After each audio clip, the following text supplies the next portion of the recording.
Kate Morrison sat by herself in the corner of the mess hall, staring at her food tray. The gray protein paste looked as appetizing as wet concrete, but she ate it anyway. Around her, the other crew members of the HFY Saints talked and laughed. At their tables. Nobody sat with Kate. They never did. She had been on this ship for 3 years now.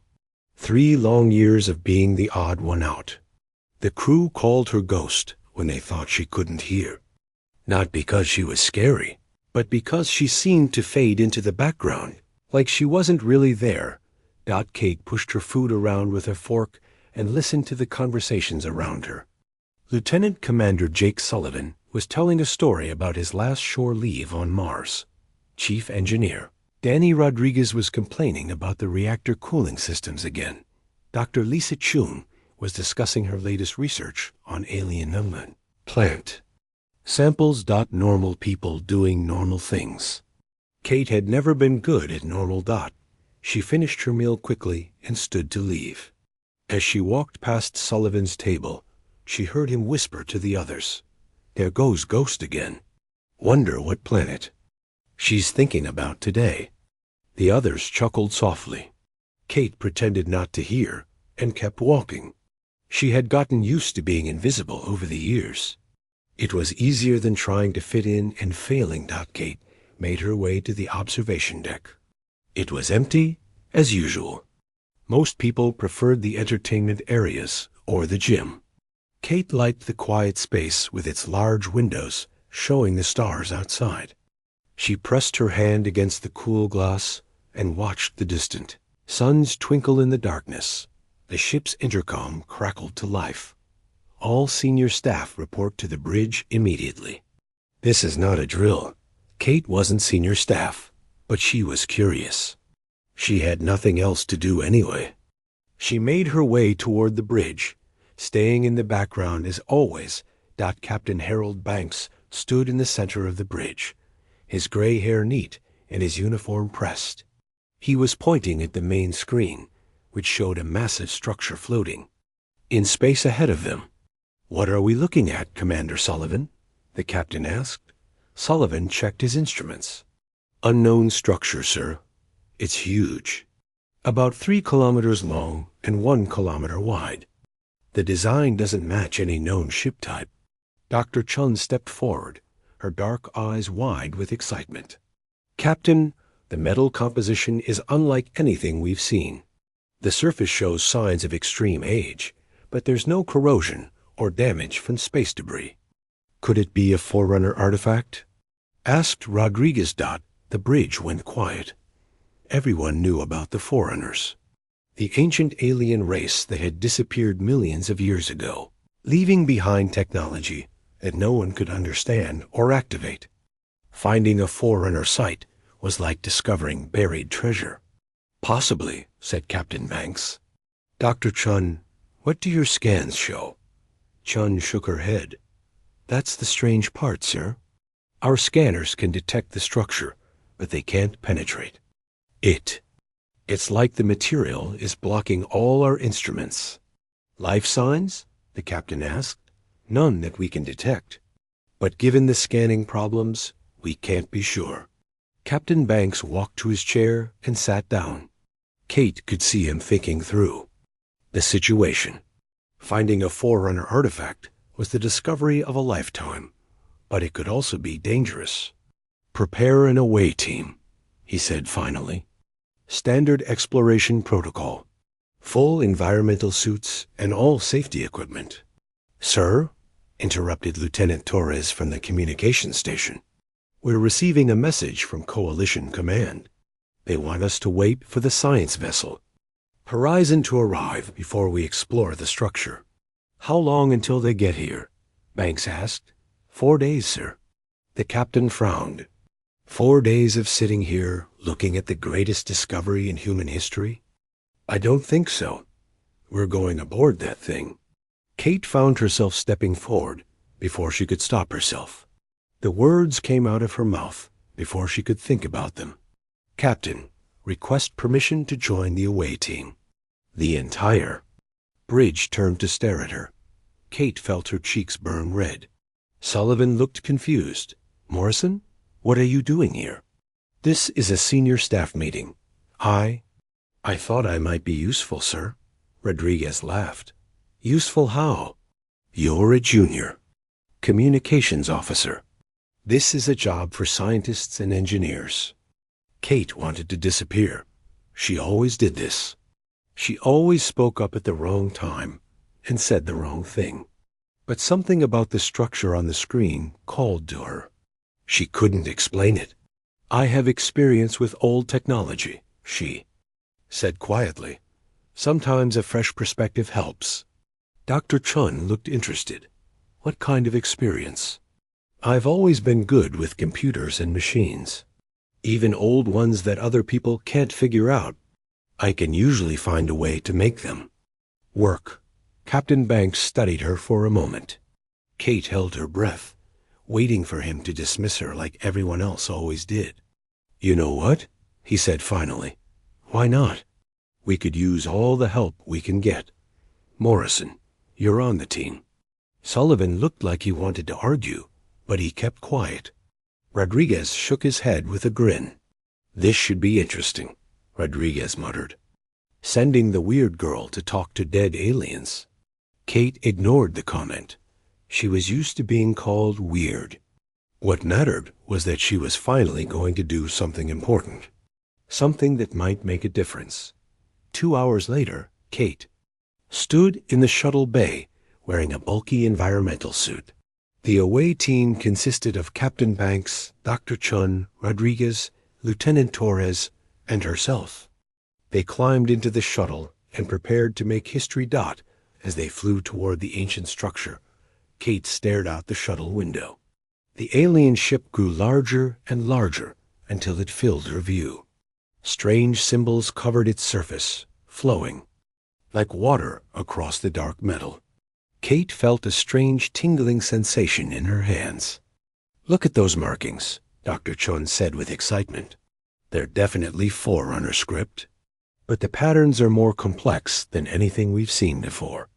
The shuttle approached what looked like a docking port. Banks tried to establish a connection, but nothing happened. The ancient ship remained silent and still. No response to our signals, Torres reported. The docking port won't open. Try the manual override codes, Banks ordered. Already tried, sir. Nothing. They flew around the structure, looking for another way in. Every port and opening remained sealed. The ship was like a giant metal tomb, beautiful but dead. Finally, they found an airlock that looked different from the others. The shuttle docked. With a soft thud. Seals are good, Rodriguez reported. But the outer door won't open. The controls aren't responding to anything we try. Kate unbuckled her safety harness and moved toward the airlock. Something was pulling her forward, like a voice calling her name. Morrison, what are you doing?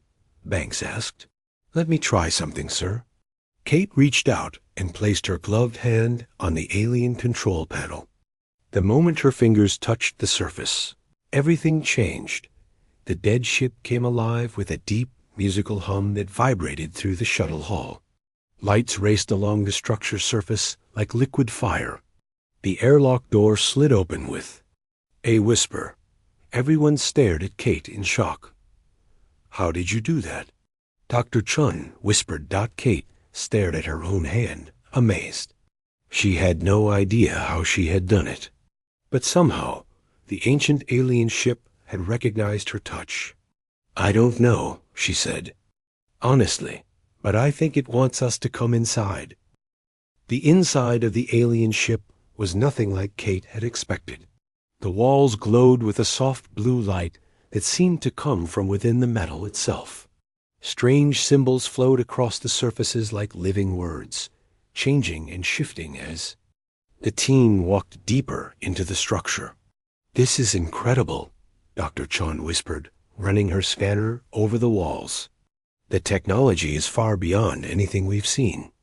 The symbols appear to be some kind of information display, but I can't make sense of them. Kate stared at the flowing symbols and felt that strange tingling in her hands again. The marks seemed familiar somehow, like words she had forgotten how to read. "Stay close together," Captain Banks ordered. "We don't know what kind of defenses this place might have." The team moved through wide corridors filled with the blue glow. Their footsteps echoed in the empty space. Rodriguez kept checking his instruments and shaking his head. "The power readings are off the charts," he said. "This ship has been dead for millions of years, but now it's producing more energy than our entire vessel." "What do you think woke it up?" Torres asked. Everyone looked at Kate. She felt her cheeks burn red again. "I really don't know," she said. "I just touched the panel, and it started working." They reached a large chamber at the center of the ship. The room was filled with strange devices that hummed softly. In the middle stood a tall column covered in the flowing symbols. The column pulsed with bright light every few seconds. Dr. Chun approached the column carefully. "This appears to be some kind of central computer system. The energy readings are strongest here." Kate walked toward the column without thinking. The symbols on its surface seemed to be calling to her. As she got closer, the pulsing light grew brighter. "Morrison, be careful," Captain Banks warned. Kate reached out and placed her hand on the column. The moment she touched it, the entire room exploded with light and sound. The symbols on the walls began moving faster, swirling around the chamber like a storm. Then a voice spoke inside Kate's head. Not words exactly, but thoughts and feelings that formed into meaning. "Welcome, young one. We have been waiting." Kate gasped and pulled her hand back, but the voice continued. "Do not fear. We are Meridian. We are the memory of those who came before." "Kate, what's happening?" Dr. Chun asked. "Your vital signs are spiking." Kate could barely hear her. The voice in her head was growing stronger. "You are the first to hear us in countless cycles. Your kind carries the gift we have searched for, the gift of connection." "I don't understand," Kate whispered. The column's light grew even brighter. Images began forming in the air around Kate. She saw great cities floating among the stars. She saw beings of light and energy working together to build wonders beyond imagination. She saw the rise and fall of civilizations across the galaxy. "We were like you once, flesh and blood and dreams of tomorrow. But we learned to move beyond the limits of physical form. Before we transcended, we left our knowledge behind. We waited for those who could understand. What do you want from me?" Kate asked. "To learn, to grow, to become the bridge between what was and what will be." The images faded, but the voice remained. "Your people are not ready for all our knowledge. But you, Kate Morrison, you can be the first step. You can help them understand." Kate felt tears running down her cheeks. For the first time in her life, someone understood her. Something understood her. "Kate, talk to us," Captain Banks said. "What's happening?" Kate looked at her teammates. They were staring at her with worry and confusion. She realized that only she could hear the voice. "It's an artificial intelligence," she said slowly. "It calls itself Meridian. It's been waiting for someone who could communicate with it." "Communicate how?"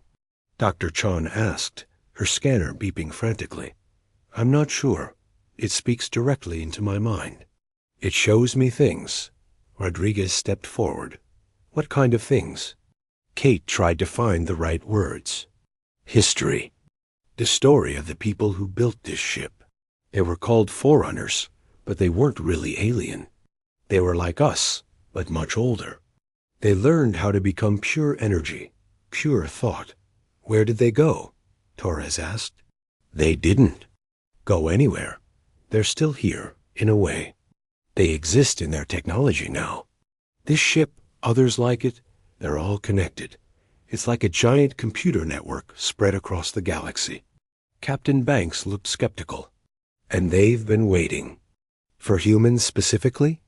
Kate touched the column again. The voice answered her unspoken question. not humans alone.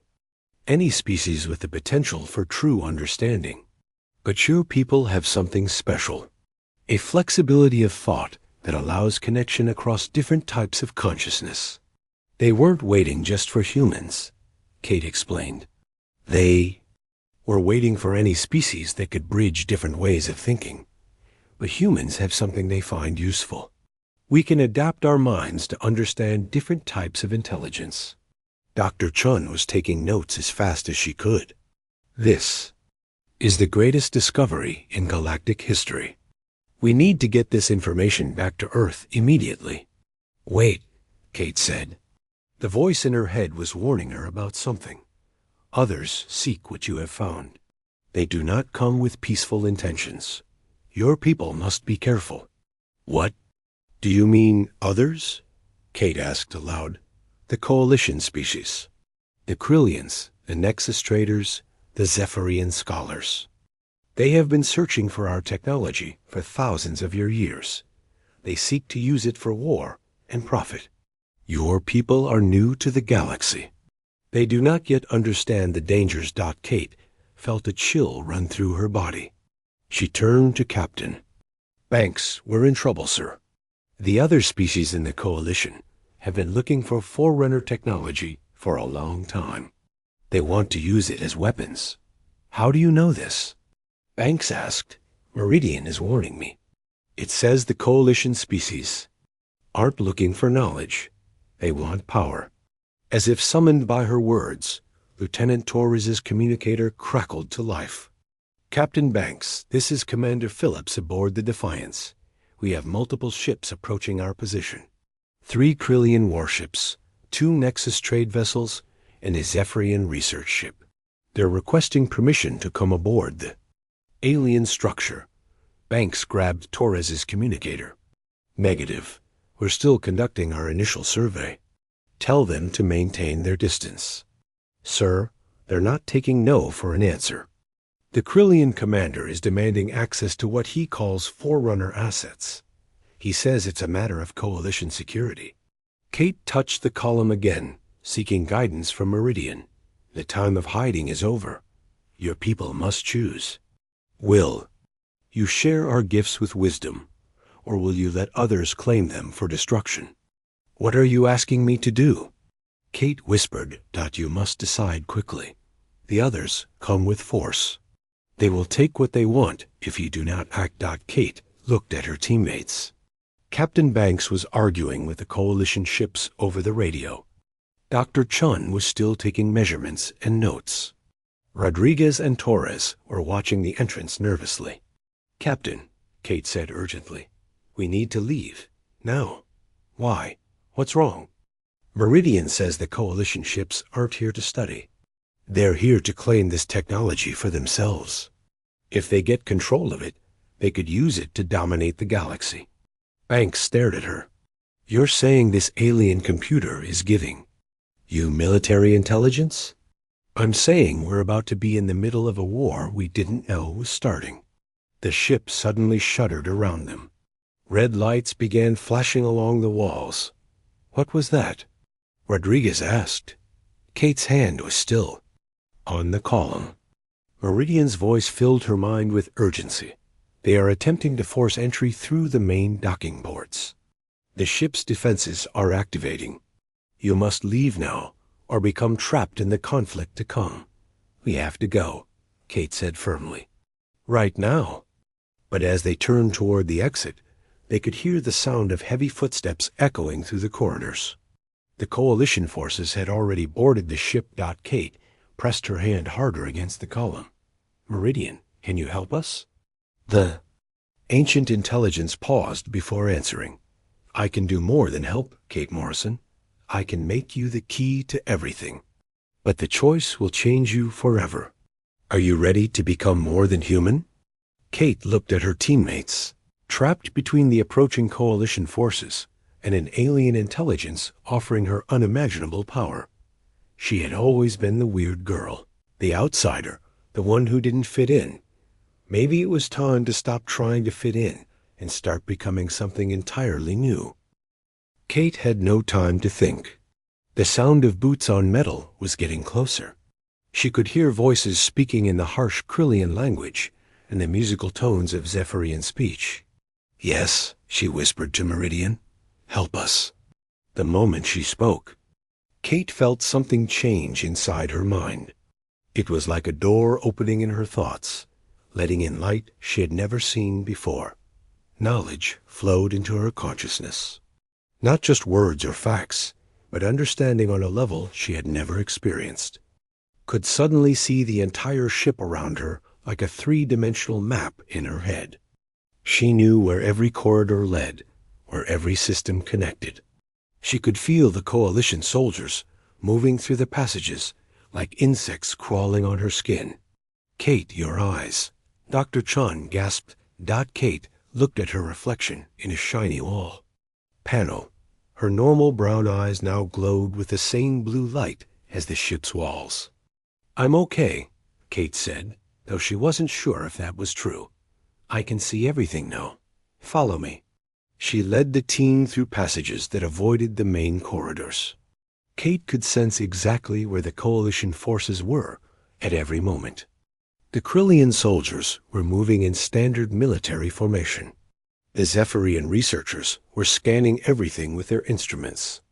And Nexus traders were already calculating the value of what they could steal. "How do you know where to go?" Captain Banks asked as they hurried through a narrow maintenance tunnel. "Meridian is showing me," Kate replied. "The ship is like part of my body now. I can feel everything that happens inside it." They reached the docking bay where their shuttle waited. But as they approached, Kate sensed movement ahead. "Stop," she whispered. "There are two Krillian soldiers by our shuttle."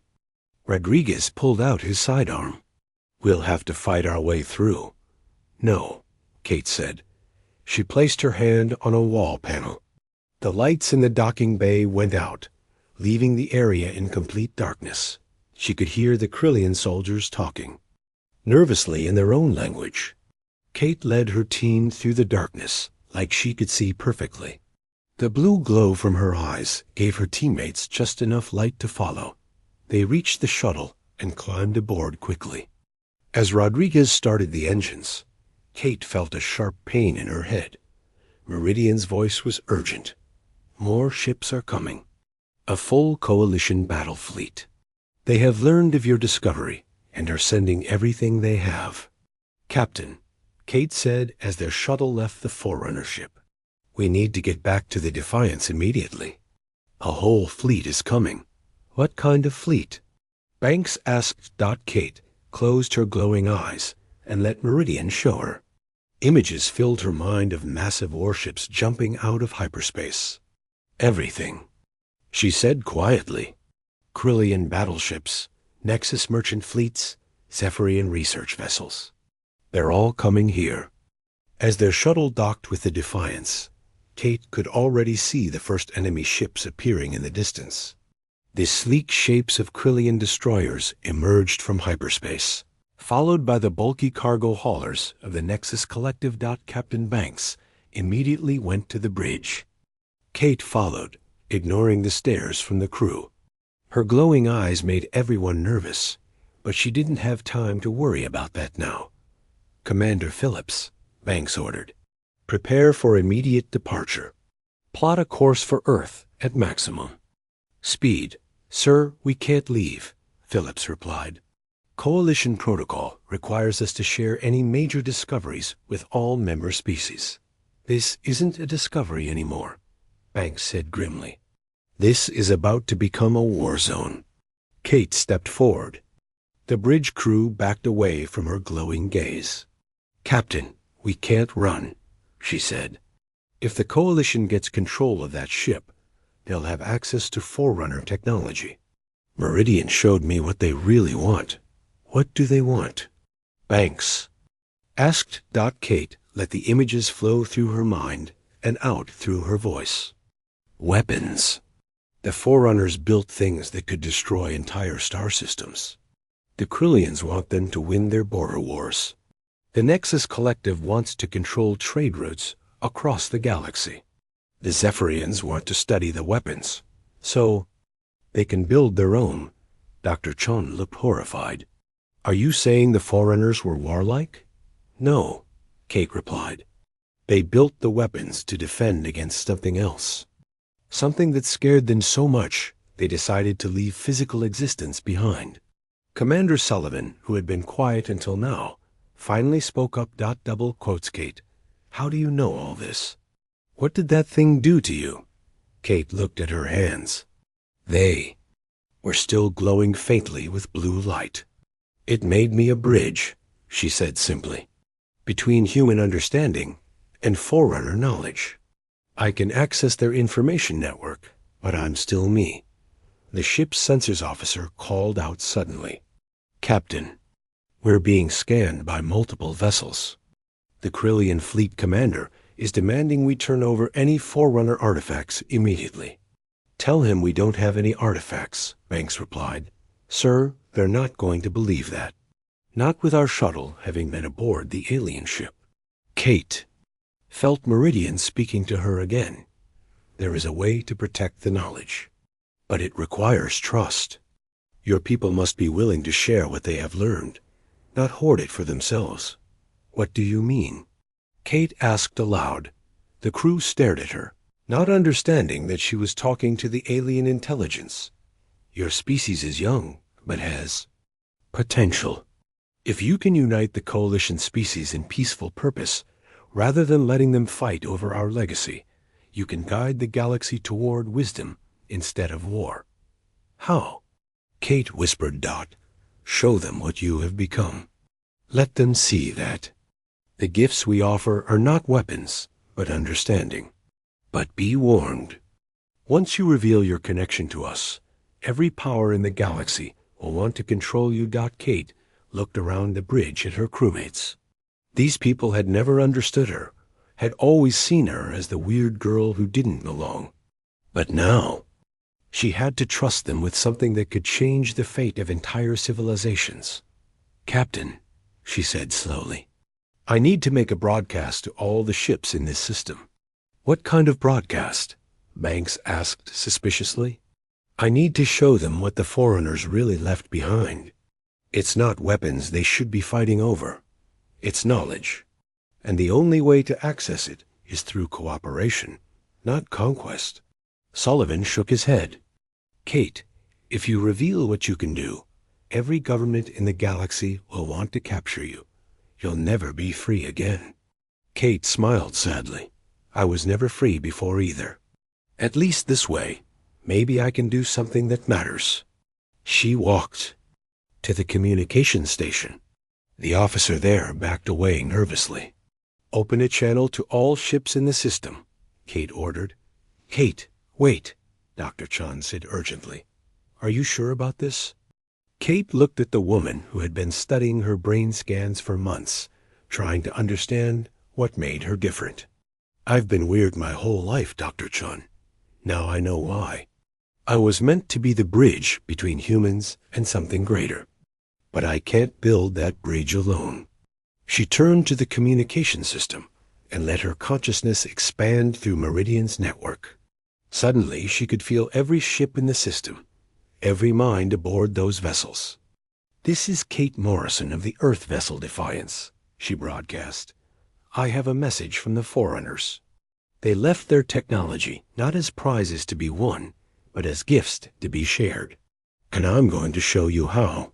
Kate closed her glowing eyes and let Meridian's knowledge flow through her, out across space, touching every mind that was willing to listen. The galaxy would never be the same. The moment Kate began her broadcast, every ship in the system received the same message. But it wasn't just words. Through Meridian's network, Kate shared actual memories and knowledge directly into the minds of everyone listening. The Krillian. Soldiers saw images of their own world's history, but from the perspective of other species they had conquered. The Nexus traders experienced what it felt like to be exploited by unfair trade deals. The Zephyrian researchers witnessed the consequences of knowledge used without wisdom. But Kate also showed them something else. She showed them what the galaxy could become if all species worked together instead of fighting each other. On the bridge of the Defiance, Kate's teammates watched in amazement as their communication systems lit up with responses from across the fleet. "Kate," Dr. Chun whispered, "what are you doing to them?" Kate's voice came out different now, layered with harmonics that seemed to resonate in the ship's hull. "I'm showing them the truth. The Forerunners didn't disappear because they were afraid of other species. They left because they saw what was coming. A great war that would destroy everything if the younger species couldn't learn to cooperate." Captain Banks stared at the tactical display. The coalition ships had stopped their aggressive approach and were now holding position. "The Krillian commander is requesting permission to speak with you directly," reported the communications officer. "Put him through," Kate said. The main screen flickered to life, showing General Thakmer, the Krillian fleet commander. His reptilian features looked confused and angry. "Human female," he growled. "What trickery is this? My warriors report strange visions in their minds." "Not trickery, General. Truth. The Forerunners are still here, watching through their technology. They've been waiting for someone who could help all our species understand each other." "Understand?" Thekmer's voice was full of scorn. "The strong rule the weak. This is the way of the universe." Kate felt Meridian guiding her words. "The strong who rule through fear always fall, General. The Forerunners learned this lesson long ago. True strength comes from unity, not domination." Another voice joined the conversation. Dr. Vex High, the lead Zephyrian researcher, appeared on a split screen. "Fascinating," the tall, graceful alien said. "The human appears to have achieved direct neural interface with Forerunner consciousness. Patterns. The scientific implications are extraordinary." "This isn't about science," Kate replied.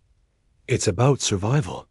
All of our species are facing the same threat the Forerunners faced, but we're too busy fighting each other to see it." "What threat?" asked a new voice. Trade Master Zol of the Nexus Collective had joined the conversation. Kate closed her glowing eyes and let Meridian show her the deep history of the galaxy. What she saw made her shudder. "There are others out there," she said quietly. "Species that consume entire worlds, that see biological life as nothing but resources to be harvested. The Forerunners called them the Devourers. They're coming back, and when they do, none of our species will survive alone." The communication channel fell silent. Kate could feel the fear radiating from every ship in the fleet. "How long do we have?" General Thekmer asked, his voice much quieter now. "Meridian estimates maybe 50 of our years, probably less." Dr. Vex High leaned forward eagerly. "The Forerunner technology could give us the weapons we need to fight them." "No," Kate said firmly. "The Forerunners tried to fight them with weapons. It didn't work. That's why they left physical existence behind. The only way to defeat the Devourers is to become something they can't consume." "And what is that?" Trade Master Zol asked. Kate felt the answer flowing through her from Meridians. "Vast knowledge. Unity. The Devourers feed on conflict and division. They turn species against each other, then consume the survivors. But if we can truly work together, share our knowledge and strengths, we become something they've never encountered before." "Commander." Sullivan stepped forward on the Defiance bridge. "Kate, are you saying we need to form some kind of alliance?" "More than an alliance, Jake. We need to become one people. Not losing what makes each species unique, but combining our abilities to become stronger together."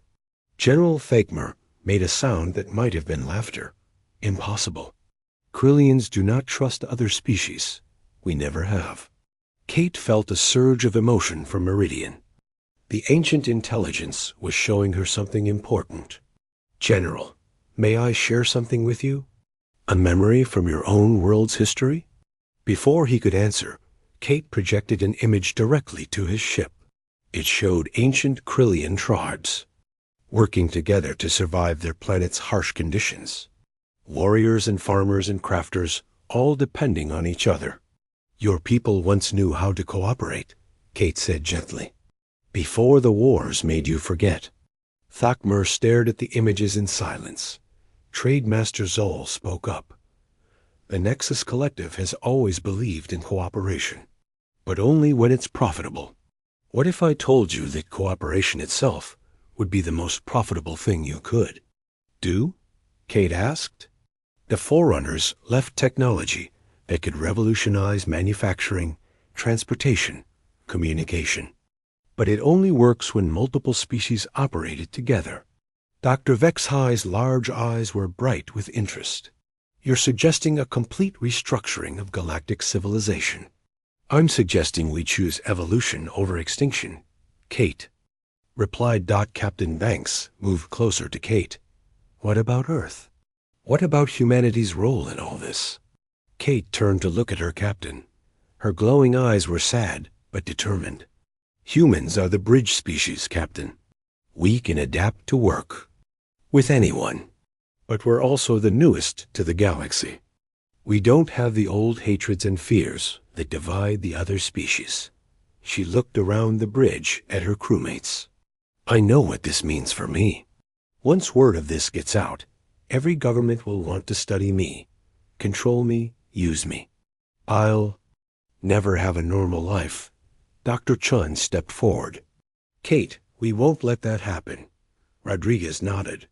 You're part of our crew. We look after our own. Even Commander Sullivan, who had always treated her as an outsider, spoke up. You saved us all, Kate. You saved the whole galaxy. If anyone tries to hurt you, they'll have to go through us first. Kate felt tears running down her cheeks. For the first time in her life, she truly belonged somewhere. The communication channel crackled back to life. General Thakmer's voice was different now, less hostile. Human Kate, if what you say is true, if the Devourers are really coming, then perhaps old ways of thinking must change. I am willing to consider new forms of cooperation, Dr. Vexhi added. Trade Master Zol was quiet for a moment. The Nexus Collective will need to see proof of the benefits, but we are open to discussion. Kate smiled through her tears. It wasn't a complete victory, but it was a beginning. Meridian is willing to share knowledge with all species equally, she said, but only as long as we work together.